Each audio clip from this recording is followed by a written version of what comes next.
but we're going to pull a card in with Polaris. So hopefully we pull a card in from the left. We pull it from the right. Oh no, we gave them the win. No,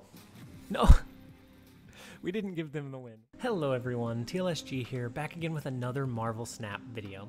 So for today's video, I didn't pull any mystery cards. We're at the collection log level where we're not going to be able to get those as often.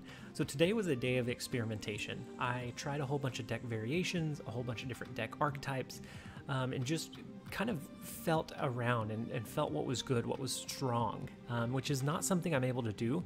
Usually I'm able to just draft whatever the first iteration of a deck that comes to my mind, and that is what we stick with. So with this, it was really interesting to be able to kind of tech cards around, change them a bit, and really fit it to what we're seeing in the meta and on the ladder. So for today, I really wanted to do a deck that we haven't really covered before. So this deck is actually gonna contain 3 cards that we've never used before from Pool 3. And it is a move it and lose it deck. So the idea is to be able to utilize Kingpin. Now we don't have Arrow, which is an enemy move engine, so it moves the enemy's cards around, but we do have a couple of other ways to move our enemy's cards. So Kingpin being on reveal, next turn destroy cards that move here. So it is an anti-move engine. So how do we move their cards? One of the ways is Polaris. Polaris on reveal, move an opposing 1 or 2 cost card to this location.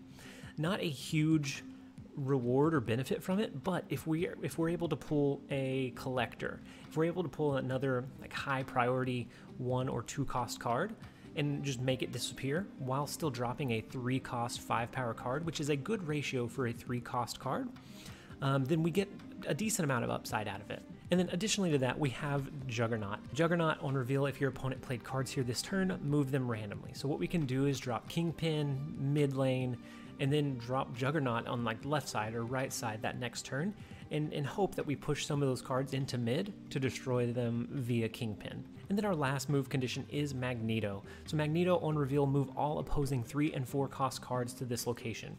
This one is difficult to pull off, but if you do, you can get some really big cards. You can pull off, you can destroy some Devil Dinos, you can destroy like Shang-Chi's, you can destroy a lot of like those mid cards, you can destroy a Crossbones, you can destroy so many cards, and if it fell just right, you could probably destroy, I mean, at max you could destroy 4, but more than likely you would be able to destroy 2, maybe 3, if you pulled it off optimally. And so those are like the core pieces of the deck.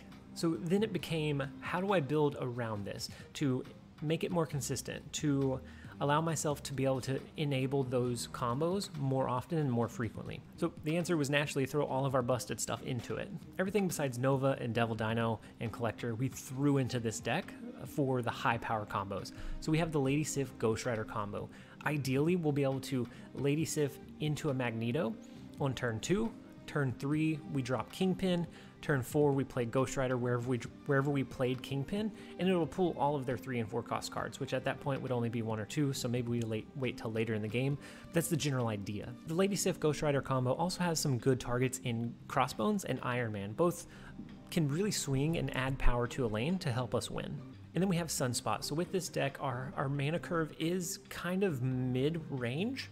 And so a lot of times, either early game or late game, we're going to have a little bit of mana to spare, or energy to spare. And so Sunspot's going to be able to come in and kind of soak that up. And then we have Rogue, which I feel like Rogue has been in my last 5 videos. She's just so strong. She feels like she can slot into just about anywhere, and she steals games really, really easily. And then we have Storm. Storm and Juggernaut being one of my favorite combos in game right now. So Storm we can drop on turn 3, Juggernaut turn 4. If you were running Juggernaut already, I feel like it's only natural that we want to run Storm alongside it. And so basically the combo, if you haven't watched any of my other videos, Storm will flood that location. Next turn is the last turn that cards can be played there.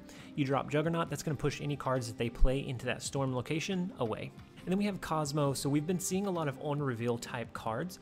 So whether that be like the Exodia, like the ultimate discard deck, where you have a very precise order that you play a few cards, and then it leads to like a 216 card destroy gambit or something ridiculous.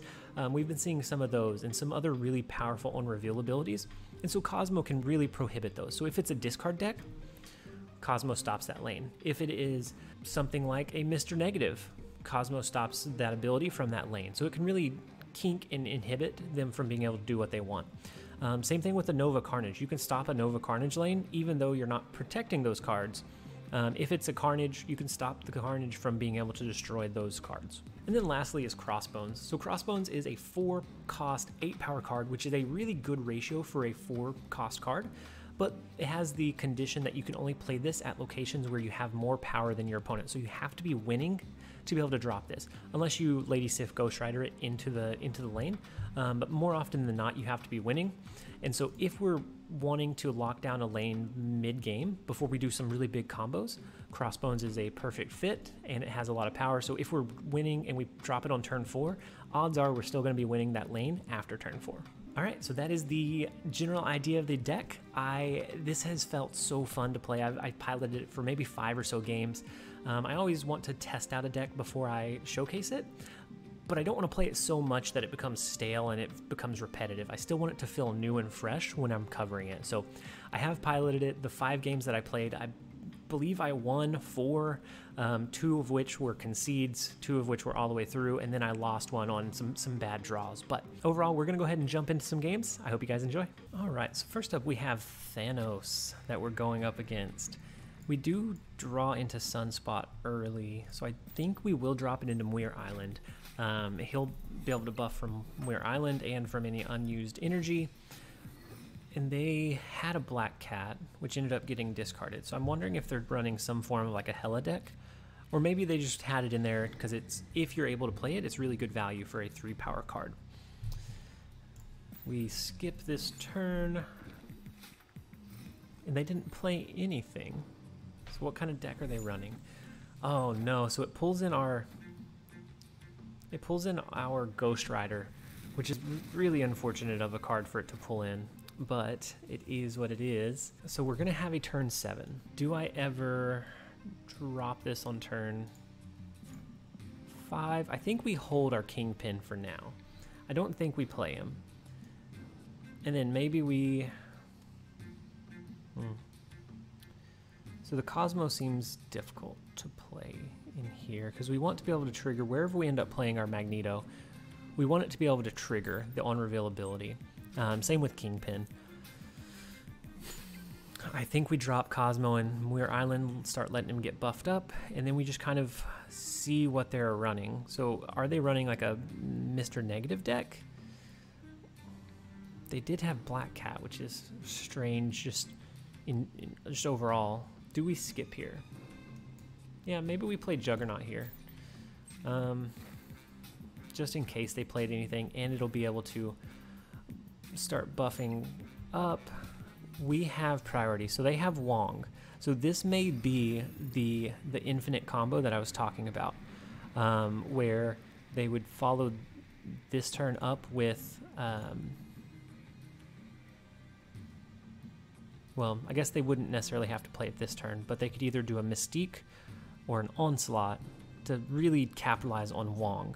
Because Wong, ongoing, your on-reveal abilities at this location happen twice. So then you multiply that over and over, and then Gambit will just discard and destroy the whole field. So I think what we need to do is steal that Wong ability. It has too much potential upside for very little downside.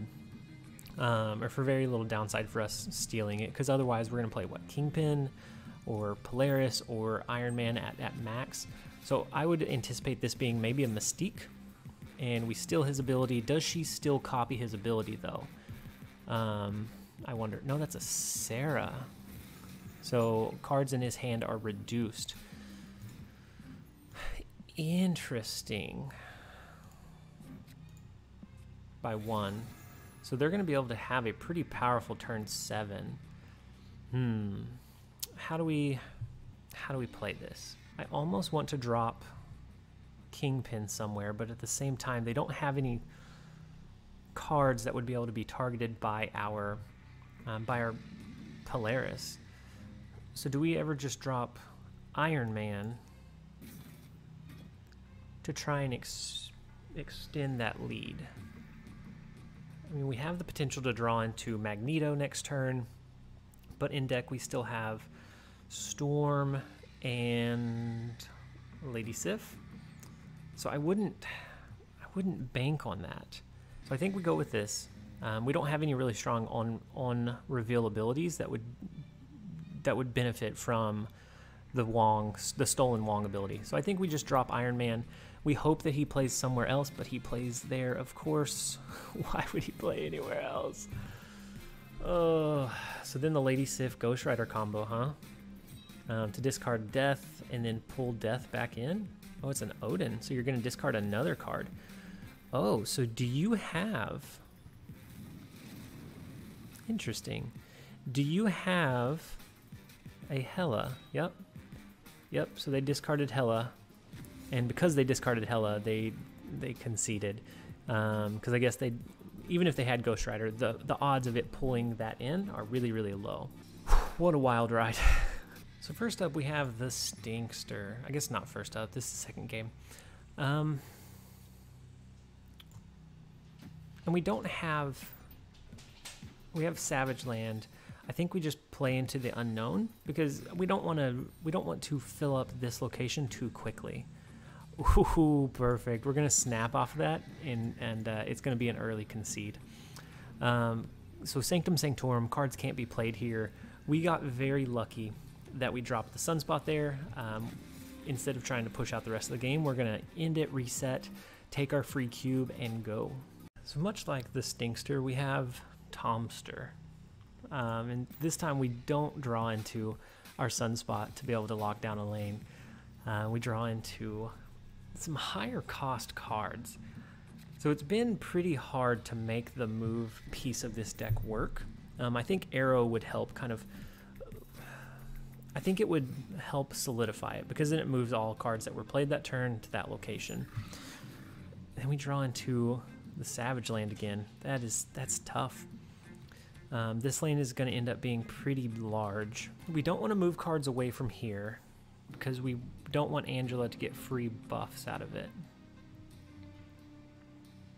So maybe I just drop Sunspot and we wait. We wait and see. So they are flooding the board. What is with all the swarms lately? Like a Killmonger would just destroy this, would it not? And so on turn 5, all cards must be played there. So they have a pretty large Angela. Do we use our crossbones here? Just get the 8 power, the raw power out onto the board. And then we kind of see and play around from there. So they do, oh, never mind. I was gonna say they cap out this lane, but they didn't. And they only have 2 cards in hand. So I'm fairly certain they will be able to trigger their strong guy buff. So maybe it's something that we target with a rogue to make sure that they don't have that upside. And all cards have to be played here this turn. They have initiation. Do we do something like this? And then next turn being the final turn, we can push some cards around. I don't think we ever win this lane. So do we even invest the resources here? Do we just let Sunspot buff up? I'm just gonna let Sunspot get bigger. Because this is a losing lane. We're not going to be able to turn this one. And so dropping resources in there to avoid... If we pulled Strong Guy's ability, what is it? It doesn't change anything for us. I mean, had they had a Chavez, they had a really good shot at winning here. First up, we have Morrison. We are going to play our Sunspot into Atlantis just to let him grow, and that may be the only card we play there. It just depends on what kind of deck Morrison is running. We might be able to make that be our largest potential minion. Ooh, and they have Space Throne, which is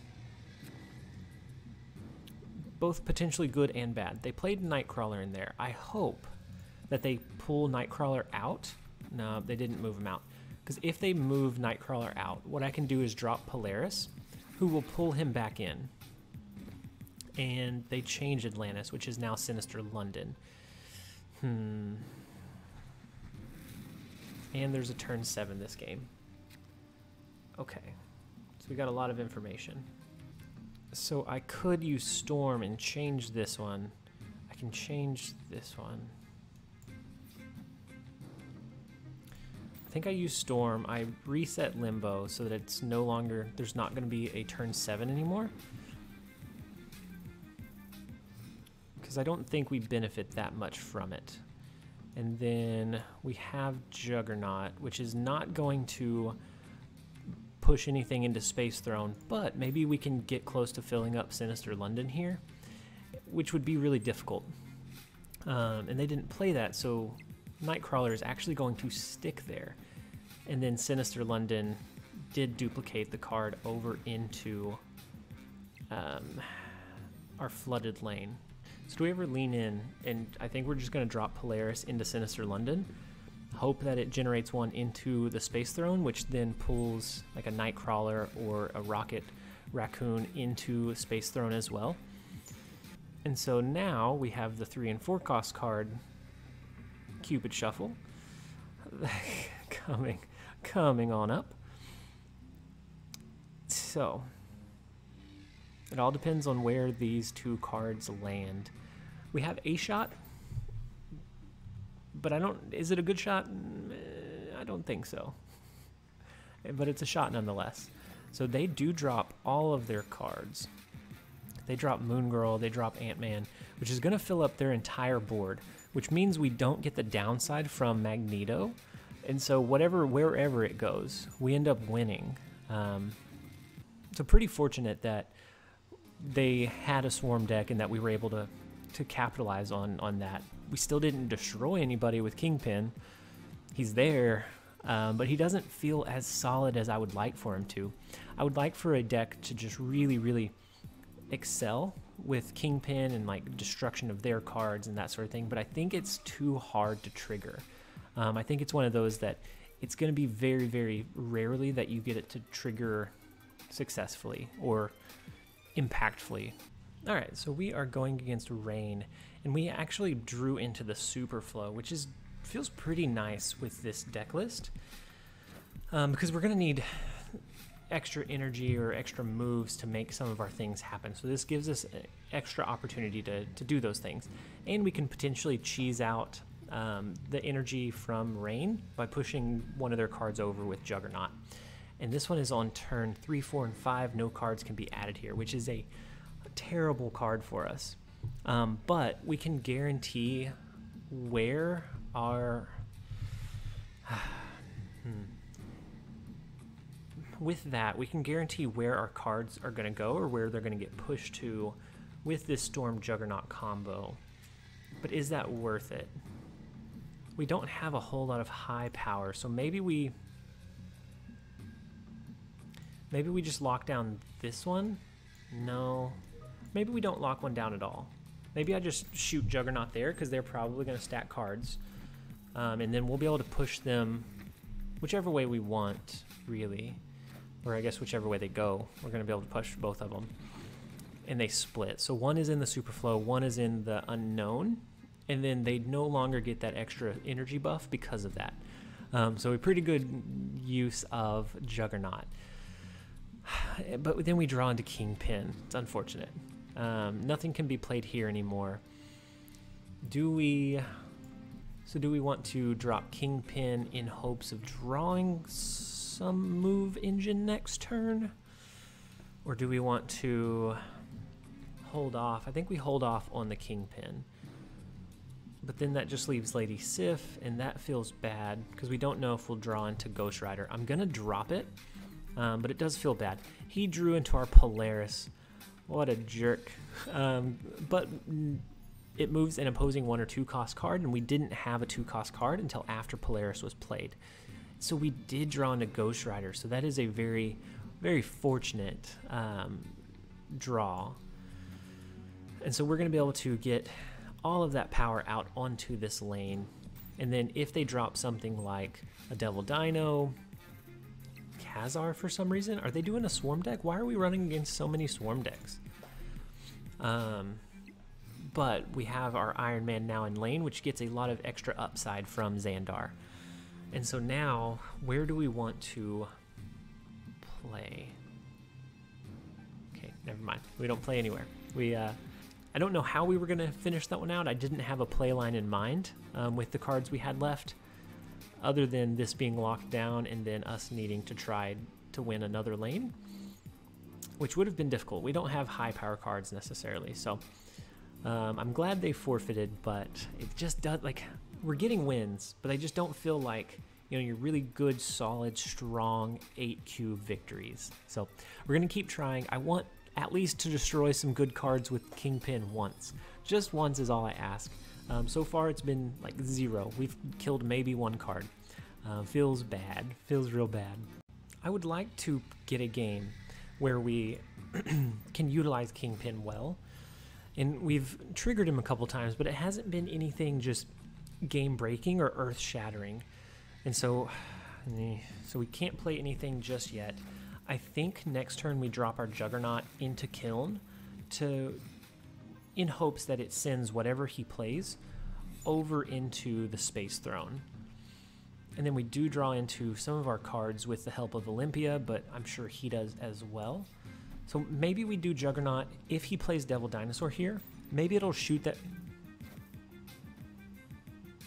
He cabled our Storm. How rude. How rude. So very rude. And so we're going to be able to pull 3 and 4 cost cards with Magneto. No, we're not. Oh my gosh. How do we do that? How do we do this? Oh boy. This is the last turn that cards can be played here. So how how do we win it? You can't play cards here, you can't play cards here. We're gonna have 1 more card that we're gonna be able to play, and that is it.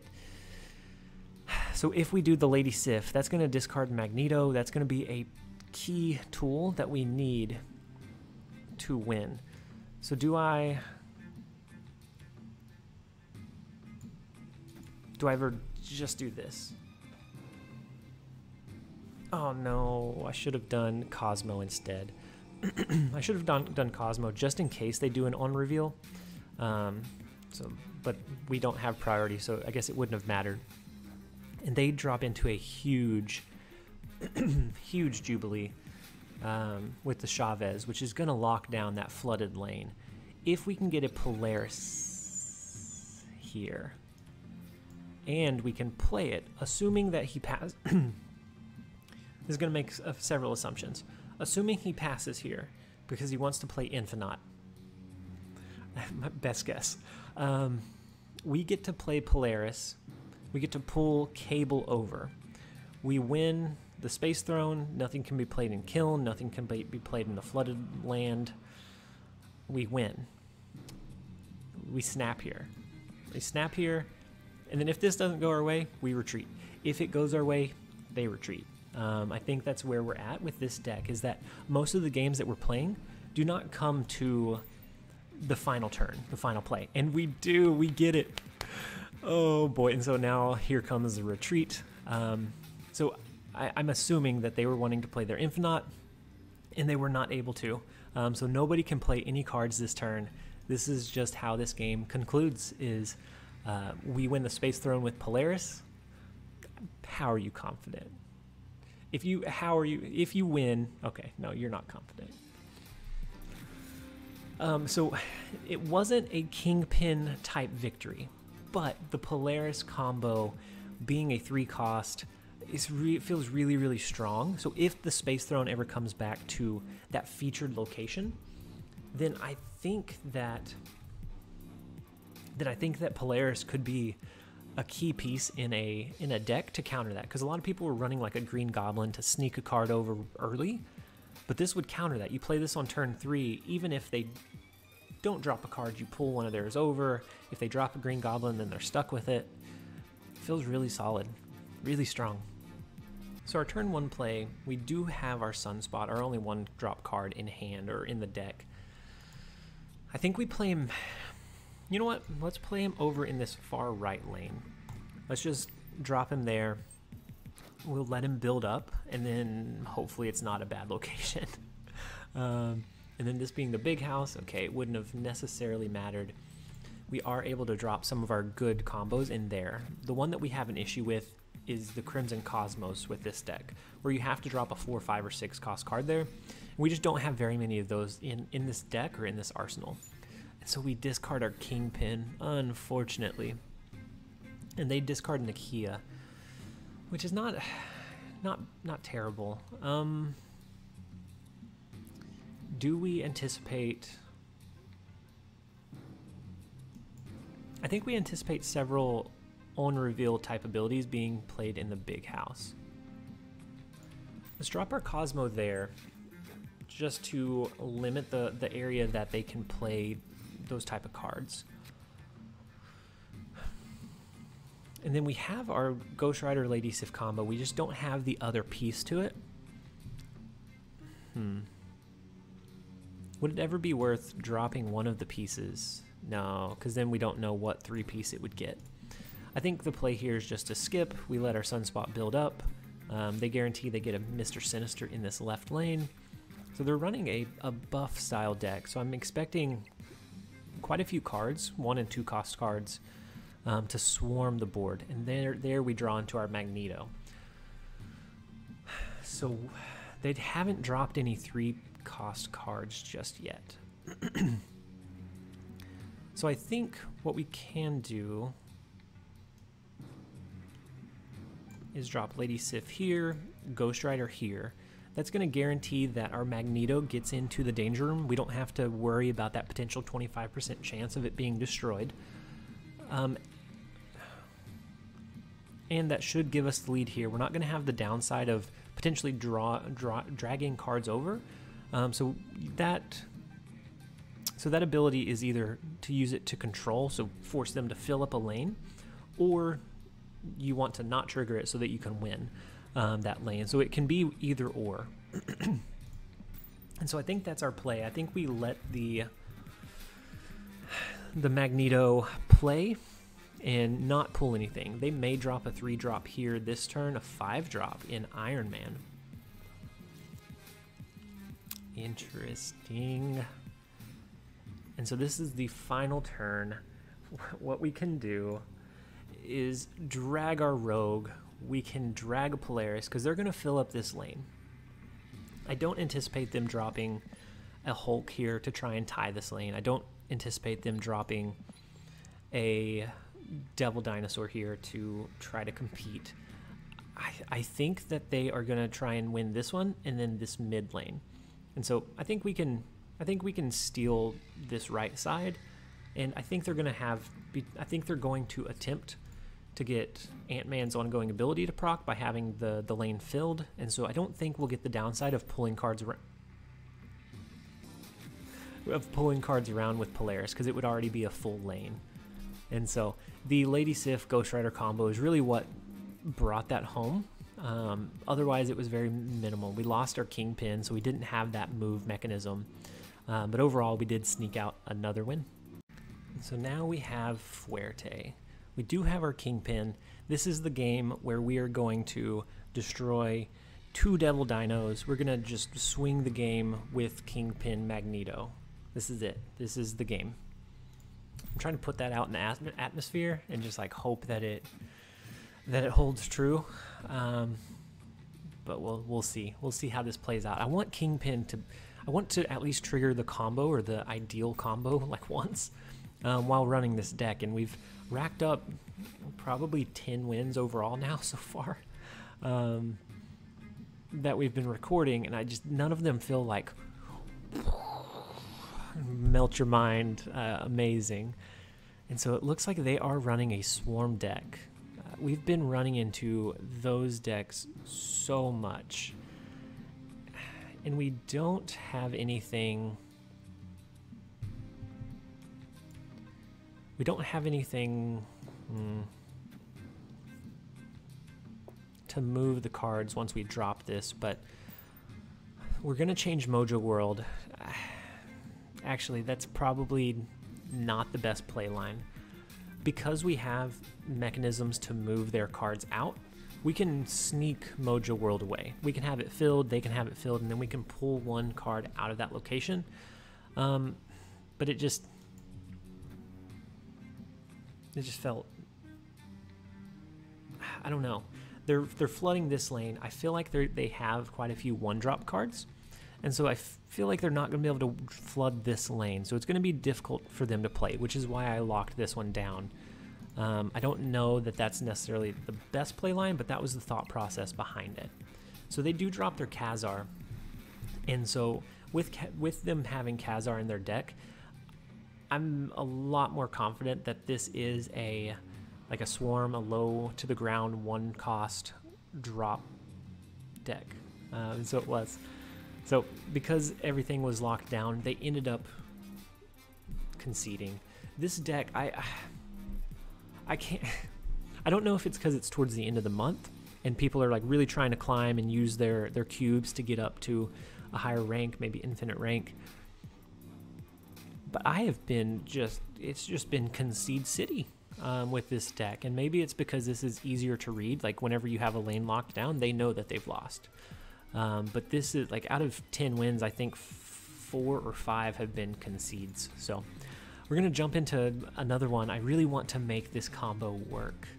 So we are going against Ocean Mud here. And so Ocean Mud, he streams on Twitch. So if you haven't seen him, if you're interested in seeing more Snap content, check him out. But hopefully this one ends in a really good game, something we're able to really feel proud about. And so I'm going to drop Sunspot into the vault and just let him start building up.